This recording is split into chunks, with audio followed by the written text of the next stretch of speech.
ಪಿನಾಕ ಸಿನಿಮಾದ ಟ್ರೀಸರ್ ಬಿಡುಗಡೆ ಮಾಡಿದ್ದಾರೆ ನಟ ಗಣೇಶ್ ಅವರು. ಎಲ್ಲರಿಗೂ ಗಿರ್ಮಿ ಕನ್ನಡ ಟಿವಿ ಯೂಟ್ಯೂಬ್ ಚಾನಲ್ಗೆ ಸ್ವಾಗತ ಅಂತ ಹೇಳ್ತಾ ಬಿಡಿ ಶುರು ಮಾಡೋಕ್ಕಿಂತ ಮೊದಲು ಯಾರೆಲ್ಲ ನಮ್ಮ ಯೂಟ್ಯೂಬ್ ಚಾನಲ್ ಮೊದಲು ನೋಡ್ತಿದ್ರೆ ಅವರೆಲ್ಲ ಸಬ್ಸ್ಕ್ರೈಬ್ ಮಾಡ್ಕೊಳ್ಳಿ ಮತ್ತು ಅಲ್ಲೇ ಪಕ್ಕದಲ್ಲಿರೋ ಬೆಲ್ಲೈಕನ್ನು ಪ್ರೆಸ್ ಮಾಡಿ. ಗೋಲ್ಡನ್ ಸ್ಟಾರ್ ಗಣೇಶ್ ನಟನೆಯ ಪಿನಾಕ ಸಿನಿಮಾದ ಟ್ರೀಸರ್ ಬಿಡುಗಡೆ ಆಗಿದೆ. ಚಿತ್ರದ ಥೀಮ್ ಅನುಗುಣವಾಗಿ ಗಣೇಶ್ ಅವರು ಖಡ್ಗ ಎತ್ತಿ ಹಿಡಿಯುವ ಮೂಲಕ ಟ್ರೀಸರ್ ಅನಾವರಣ ಮಾಡಿದ್ದಾರೆ. ಈ ವೇಳೆ ರಂಗಾಯಣ ರಘು, ಸಾಧು ಕೋಕಿಲ, ನಿರ್ದೇಶಕ ಧನಂಜಯ ಮುಂತಾದವರು ಹಾಜರಿದ್ದರು.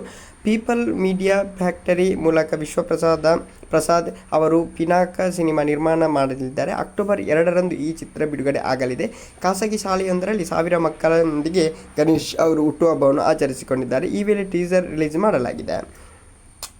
ಓಕೆ ಗೈಸ್, ಈ ಸಿನಿಮಾದ ಕ್ಲೈಮ್ಯಾಕ್ಸ್ ಬಹಳ ವಿಶೇಷವಾಗಲಿದೆ ಎಂದು ಗಣೇಶ್ ಅವರು ಹೇಳಿದ್ದಾರೆ. ಚಿತ್ರೀಕರಣದಲ್ಲಿ ಸಾವಿರಾರು ಜನರು ಭಾಗಿಯಾಗಿದ್ದರು. ನಾನು ಈವರೆಗೂ ಯಾವ ಚಿತ್ರದಲ್ಲೂ ನೋಡಿರದ ಕ್ಲೈಮ್ಯಾಕ್ಸ್ ಈ ಸಿನಿಮಾದಲ್ಲಿ ಎನ್ನಬಹುದು ಎಂದು ಹೇಳಿದ್ದಾರೆ. ಆದ್ದರಿಂದ ಕ್ಲೈಮ್ಯಾಕ್ಸ್ ಒಳ್ಳೆದಿರಬಹುದು, ನೋಡೋಣ, ಕಾಯ್ತಾ ಇದ್ದೇನೆ ಮೂವಿಗೋಸ್ಕರ. Love you so much. Subscribe ಮಾಡಿ. ನನ್ನ ಮತ್ತೊಂದು ಚಾನಲ್ ಉಂಟು ಗಿರ್ಮಿ ನ್ಯೂಸ್ ಅನ್ನೋದು, ಅದಕ್ಕೂ ಕೂಡ ಸಬ್ಸ್ಕ್ರೈಬ್ ಮಾಡಿ ಅಂತ ಹೇಳ್ತಾರೆ. Love you so much. Thank you.